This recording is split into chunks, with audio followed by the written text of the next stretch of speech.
শিক্ষার্থীবৃন্দ, তোমাদেরকে অনলাইন ক্লাসে স্বাগতম।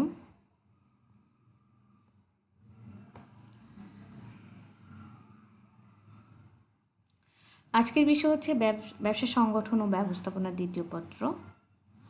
দেখো, তোমাদের কিছু ছবি দেখাচ্ছি, এখানে কাজের নির্দেশ দিচ্ছে, আর আমরা একটা ভিত্তিপ্রস্তর দেখছি, আরেকটা হচ্ছে একটা পরিমাপ করছে। তাহলে আজকে আমাদের টপিকের নাম কি হবে? হচ্ছে নিয়ন্ত্রণ। আজকে আমি তোমাদের নিয়ন্ত্রণ বিষয়ে একটি ক্লাস নিব। সেটি হচ্ছে ব্যবস্থাপনার একটি কাজ, আর এটার ইংরেজি হচ্ছে কন্ট্রোলিং। তাহলে আমরা জানি, আমরা এই নিয়ন্ত্রণ অধ্যায়ের মধ্যে হচ্ছে আমরা কি শিখব, এটা শিক্ষণ ফলটা কি, নিয়ন্ত্রণ কাকে বলে তা বলতে পারবে, নিয়ন্ত্রণের বৈশিষ্ট্যসমূহ সম্পর্কে জানতে পারবে, নিয়ন্ত্রণের গুরুত্ব ও নীতিমালা কি তা বলতে পারবে, নিয়ন্ত্রণ প্রক্রিয়ার পদক্ষেপের বিবরণ দিতে পারবে, আরেকটা হচ্ছে নিয়ন্ত্রণের কৌশলসমূহ বিশ্লেষণ করতে পারবে। এখন আমরা জানি নিয়ন্ত্রণ কাকে বলে। নিয়ন্ত্রণ হচ্ছে পূর্ব নির্ধারিত আদর্শ মান অনুযায়ী যাবতীয় কার্যাবলী সম্পাদিত হচ্ছে কিনা তা তদারকি করা এবং ত্রুটি বিচ্যুতি নির্ণয় করা এবং প্রয়োজনীয় সংশোধনমূলক ব্যবস্থা গ্রহণ করার সার্বিক প্রক্রিয়াই হচ্ছে নিয়ন্ত্রণ। অর্থাৎ নিয়ন্ত্রণ হচ্ছে ব্যবস্থাপনার একটি অন্যতম গুরুত্বপূর্ণ কাজ, আর এটাকে বলা হয়ে থাকে পরিকল্পনা বা আদর্শমানের উপর নিয়ন্ত্রণ প্রতিষ্ঠা করা হয়, প্রকৃত কার্যফল পরিমাপ করা হয়ে থাকে এবং হচ্ছে নিয়ন্ত্রণ একটি চলমান প্রক্রিয়া। এটা যতদিন কার্যক্রম চলতেই থাকবে, কোনো সংগঠনের কার্যাবলী চলতেই থাকবে, ততদিন কিন্তু নিয়ন্ত্রণ পর্যায়ক্রমিকভাবে এবং এটা হচ্ছে কালানুক্রম এবং এটা চলমানভাবে প্রক্রিয়া হতেই থাকবে। আচ্ছা, এখন আমরা জানব নিয়ন্ত্রণের কিছু বৈশিষ্ট্য। নিয়ন্ত্রণের কী কী বৈশিষ্ট্য, আমরা নিয়ন্ত্রণকে কীভাবে চিনব? এক নম্বর হচ্ছে এটা লক্ষ্য কেন্দ্রিত হতে হবে। ব্যবস্থাপনার যে 7টি কার্যাবলী আছে, সে কার্যাবলীগুলি সঠিকভাবে সম্পাদন করার জন্য অবশ্যই একটা নির্দিষ্ট লক্ষ্য থাকতে হবে। সে লক্ষ্যকে কেন্দ্র করেই কিন্তু নিয়ন্ত্রণ কার্যাবলী সম্পাদিত হতে থাকবে। আরেকটি হচ্ছে ভবিষ্যৎমুখী। নিয়ন্ত্রণের কার্যক্রম অবশ্য ভবিষ্যৎমুখী, ভবিষ্যতে কোনো সুনির্দিষ্ট লক্ষ্য অর্জনের জন্যই কিন্তু হচ্ছে নিয়ন্ত্রণ কার্যাবলী সম্পন্ন করা হয়। ভবিষ্যতে পরিকল্পনা কী কী সমস্যা আসতে পারে এবং তার গতি প্রকৃতিটা কী, সেই বিষয়ে কীভাবে সমাধান করা হবে সেই সম্পর্কে নিয়ন্ত্রণ প্রক্রিয়া সুস্পষ্ট ধারণা দিয়ে থাকে। আরেকটি হচ্ছে ব্যবস্থাপনার সর্বশেষ কাজ। নিয়ন্ত্রণকে বলা হয়ে থাকে ব্যবস্থাপনার সর্বশেষ কাজ, আর এই উদ্দেশ্যে আলোকে সর্বপ্রথম পরিকল্পনা প্রণয়ন করে এবং সেই পরিকল্পনা অনুযায়ী কিন্তু ব্যবস্থাপনা অন্যান্য কার্যাবলী সম্পাদিত হয় এবং সর্বশেষ হচ্ছে নিয়ন্ত্রণ কার্যাবলী সম্পাদিত হয়ে থাকে। পরবর্তী পরিকল্পনার ভিত্তি। নিয়ন্ত্রণকে পরবর্তী পরিকল্পনার ভিত্তি হিসাবে ধরা হয়ে থাকে, কারণ হচ্ছে এটির মাধ্যমে কোনো কার্যে ত্রুটি বিচ্যুতি দেখা দিলে সেটি সংশোধন করা হয় এবং সংশোধনমূলক ব্যবস্থা গ্রহণের জন্য আবার পরিকল্পনা করা হয়ে থাকে। আরেকটা হচ্ছে এটাকে বলা হয়ে থাকে মৌলিক কাজ। এই কাজগুলি আসলে করতেই হবে, এই জন্যই হচ্ছে এটা ব্যবস্থাপনা একটি মৌলিক এবং গুরুত্বপূর্ণ কাজও বলা হয়ে থাকে। আদর্শমান নির্ভরতা। আদর্শমানের উপর নির্ভর করেই কিন্তু এই নিয়ন্ত্রণ করা হয়ে থাকে। যেমন এর উপর ভিত্তি প্রতিটি কাজের মান নিয়ন্ত্রণ করা হয়ে থাকে। আর যদি আদর্শ মান না থাকে, কোনটি ভালো, কীভাবে কার্যক্রম হচ্ছে, কি ভুল ত্রুটি হচ্ছে, সেটা কিন্তু বের করা যাবে না। আরটি হচ্ছে অবিরাম প্রক্রিয়া। ব্যবস্থাপনার সর্বশেষ কাজ হলো এটি কিন্তু একটি অবিরাম প্রক্রিয়া বা চলমান প্রক্রিয়া। একটি সংগঠনের জীবদ্দশায় কখনো শেষ হয় না এবং একবার কোনো কাজের পরিকল্পনা নেওয়া হলে তার সাথে মিল রেখে নির্দিষ্ট সময় শেষে সে নিয়ন্ত্রণ কার্যক্রম চলতেই থাকে। আরটি হচ্ছে কালান্তিক কাজ। নির্দিষ্ট সময় পরে যে কাজ প্রতিনিয়ত হয় তাকে আমরা কিন্তু কালান্তিক কাজ বলে থাকি। নিয়ন্ত্রণের দৈনিক, সাপ্তাহিক, মাসিক ভিত্তিতে হয়ে থাকে, তাই আমরা এটাকে কালান্তিক কাজও বলে থাকি। এটি ব্যবস্থাপনার ইতিবাচক কাজ। এর মাধ্যমে হচ্ছে ত্রুটি বিচ্যুতিগুলি নিরূপণ করে সংশোধনমূলক ব্যবস্থা করা হয়। আচ্ছা, আমরা আরেকটি টপিক জানবো, নিয়ন্ত্রণ প্রক্রিয়া। নিয়ন্ত্রণ আসলে কিভাবে, কোন জায়গা থেকে শুরু করা হয় এবং কীভাবে প্রক্রিয়াটা হয়ে থাকে, কোন কোন ধাপে ধাপে এই কাজগুলি করা হয়ে থাকে। প্রথম ধাপটি হচ্ছে আদর্শ মান নির্ধারণ করা। একটা নির্দিষ্ট আদর্শমান, তার মাধ্যমে আমরা যেমন আমাদের কোনো ফ্লাইওভার বা কোনো কাজ করার আগে কিন্তু একটা নকশা প্রণয়ন করা হয়, কিভাবে করা হবে, কোনভাবে করা হবে, সেটাকে কিন্তু আসলে আদর্শমান ধরা হয়। এর পরবর্তীতে হচ্ছে প্রকৃত কার্যফল পরিমাপ। তারপরে হচ্ছে পরিকল্পনার আলোকে কিন্তু প্রকৃত কার্যফলটা হচ্ছে কার্যাবলী সম্পাদিত হয়। সম্পাদিত হওয়ার পরে সেটাকে যেটা হবে সেটা কিন্তু প্রকৃত কার্যফল এরপরে পরিমাপ করা হবে কতটুকু কার্য হয়েছে। এর পরের পদক্ষেপ হচ্ছে প্রকৃত কাজের সাথে আদর্শমানের তুলনা। এখানে যে আদর্শমানটা আছে আর যে কাজটা সম্পাদিত হয়েছে সে কাজের সাথে কিন্তু তুলনা করা হয়ে থাকে। তারপরে হচ্ছে পার্থক্য যদি নেতিবাচক হয়, যদি হচ্ছে আদর্শমানের যেটা আদর্শমান আছে এবং যেটা প্রকৃত কার্য সম্পাদিত হয়েছে সেটার মধ্যে যদি কোনো কম হয়ে থাকে তাহলে হচ্ছে কি হবে, নেতিবাচক হলে তাহলে কিন্তু হচ্ছে সংশোধনমূলক ব্যবস্থা গ্রহণ করা হবে। আর যদি কোনো প্রকারে হচ্ছে পার্থক্য না দেখা দেয়, পার্থক্য নেতিবাচক না হয়, তখন কিন্তু আর কিছু করার দরকার নেই। আমরা আসলে জানব নিয়ন্ত্রণের গুরুত্ব। নিয়ন্ত্রণের গুরুত্বগুলি কি, আসলে কেন নিয়ন্ত্রণ করা হয়ে থাকে। 1 নম্বর হচ্ছে পরিকল্পনার বাস্তবায়ন। একটি প্রতিষ্ঠানে যে একটা সুনির্দিষ্ট লক্ষ্য অর্জনের জন্য যে পরিকল্পনা করা হয়ে থাকে এবং ব্যবস্থাপনার প্রথম কাজ পরিকল্পনা নেওয়া হয়ে থাকে, সেটাকে ফলপ্রসূ করার জন্যই কিন্তু নিয়ন্ত্রণ করা হয়ে থাকে। দ্রুত পদক্ষেপ গ্রহণ। নিয়ন্ত্রণের মাধ্যমেই কিন্তু ত্রুটি বিচ্যুতিগুলি খুব সহজে পরিলক্ষিত হয়, যার মাধ্যমে দ্রুত কিন্তু পদক্ষেপ গ্রহণ করা হয়ে থাকে। পরবর্তী পরিকল্পনার মান উন্নয়ন। ত্রুটি বিচ্যুতি দেখা দিলে কেন ত্রুটি বিচ্যুতি দেখা দিল তা সংশোধনের জন্য আবার পরিকল্পনা করা হয়ে থাকে। অর্জিত ফলাফল পরিমাপ। কী পরিমাণ কী কার্য সম্পাদিত হচ্ছে সেটি কি সঠিকভাবে হচ্ছে কিনা অর্জিত ফলাফল পরিমাপ করার জন্য নিয়ন্ত্রণ করা হয়ে থাকে। বিচ্যুতির কারণ নির্ণয়। কেন হচ্ছে ত্রুটি হয়েছে কার্যে তা সেটা কিন্তু কারণ নির্ণয় করা হয় নিয়ন্ত্রণের মাধ্যমে। জবাবদিহিতার সৃষ্টি। নিয়ন্ত্রণের মাধ্যমে মানুষের যারা কর্মে নিয়োজিত আছে বা ঊর্ধ্বতন তাদের কাছে জবাবদিহিতার সৃষ্টি হয়ে থাকে। জবাবদিহিতা করতে হয় তাদের কাজের জন্য শুধুমাত্র নিয়ন্ত্রণের কারণে। দায়িত্ব ও কর্তৃত্ব বন্টন। নিয়ন্ত্রণের মাধ্যমে কে কোন কাজটি করবে, কার কতটুকু ক্ষমতা থাকবে সেটা কিন্তু বন্টন করা হয়ে থাকে। আরেকটা হচ্ছে অপচয় হ্রাস। নিয়ন্ত্রণের কারণে কিন্তু কাজটি সঠিকভাবে হয়ে থাকে এবং এজন্য কিন্তু হচ্ছে অপচয় হ্রাস হয়ে থাকে। নিয়মানুবর্তিতা ও শৃঙ্খলা বিধান। নিয়ন্ত্রণের মাধ্যমে কিন্তু একটি প্রতিষ্ঠানে কিন্তু নিয়মানুবর্তিতা এবং শৃঙ্খলা অর্জিত হয়ে থাকে। সংশোধনমূলক ব্যবস্থা গ্রহণ। নিয়ন্ত্রণের মাধ্যমে সংশোধনমূলক ব্যবস্থা গ্রহণ করা হয়ে থাকে, কারণ ত্রুটি বিচ্যুতি দেখা দিলে ত্রুটি বিচ্যুতির কারণ নির্ণয় করে সংশোধনমূলক ব্যবস্থা গ্রহণ করা হয়। নিয়ন্ত্রণের মাধ্যমে যেহেতু হচ্ছে তদারকি করা হয়ে থাকে কাজের, সেক্ষেত্রে কিন্তু ঝুঁকি হ্রাস পায়। আচ্ছা, আমরা আরেকটি জানবো নিয়ন্ত্রণে কতগুলি নীতিমালা আছে। নীতিমালা হচ্ছে আসলে কোনো কাজের নির্দেশিকা।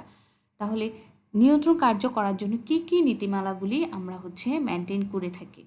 একটা হচ্ছে লক্ষ্য অর্জন। লক্ষ্যের আলোকেই কিন্তু আসলে হচ্ছে নীতি নিয়ন্ত্রণ করা হয়ে থাকে। তাহলে যে লক্ষ্যটি থাকবে প্রতিষ্ঠানের সেটিকে লক্ষ্য অর্জন থাকবে, সেটি এখানে নিয়ন্ত্রণ করার সময় বিবেচনা করতে হবে। আর হচ্ছে বোধগম্যতা। যেভাবে নিয়ন্ত্রণ করা হবে সেটা যেন হচ্ছে কর্মীদের কাছে হচ্ছে সেটা বোধগম্য হয়, সেটা সহজ সরল হয়, সেটা সহজে বুঝতে পারে দিক নির্দেশনাগুলি। বাস্তবসম্মত। নিয়ন্ত্রণ আসলে বাস্তবতার নিরিখেই হতে হবে।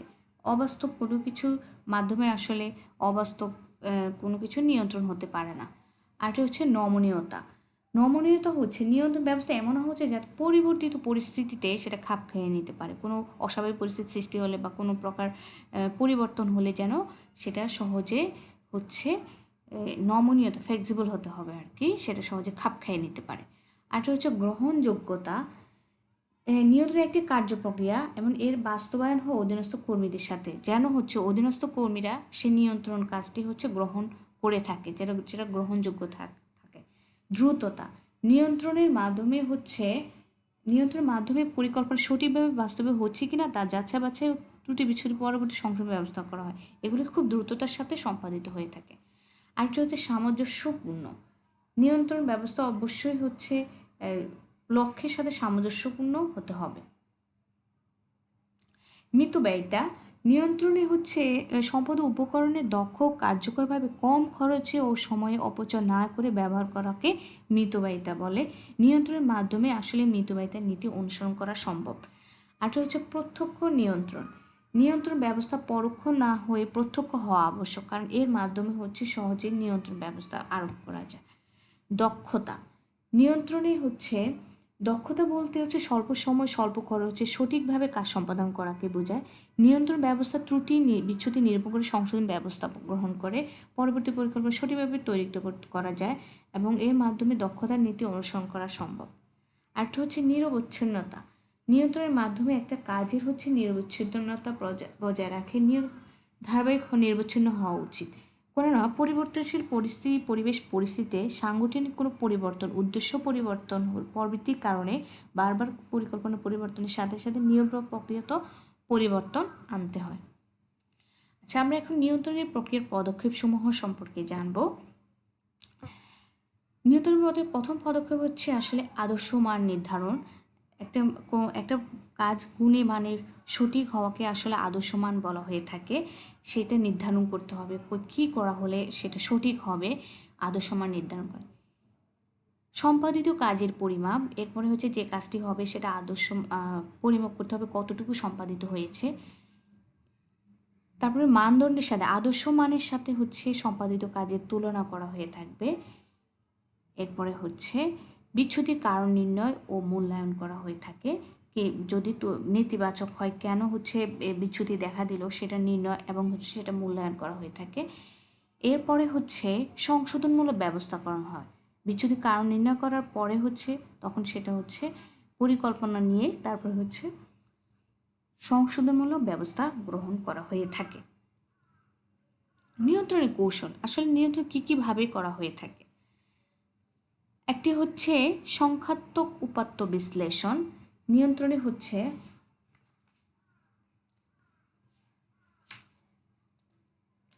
সংখ্যাত্মক উপাত্ত বিশ্লেষণ করা হয়, যে পদ্ধতিতে সম্পাদিত কাজ আদর্শ মানের সাথে তুলনা করে বিচ্যুতি পরিমাপ করা হয়, প্রয়োজনীয় সংশোধনমূলক ব্যবস্থা নেওয়া হয়, সেই পদ্ধতিকে সংখ্যাত্মক বিশ্লেষণ বলে। এক্ষেত্রে প্রতিষ্ঠান উৎপাদনের আদর্শ মাত্রা যদি হচ্ছে 500 একক হয়, সপ্তাহে কী পরিমাণ হবে 450, তাহলে এখানে বিচ্যুতি কত 50 একক। আরেকটি হচ্ছে বিশেষ প্রতিবেদন বিশ্লেষণ।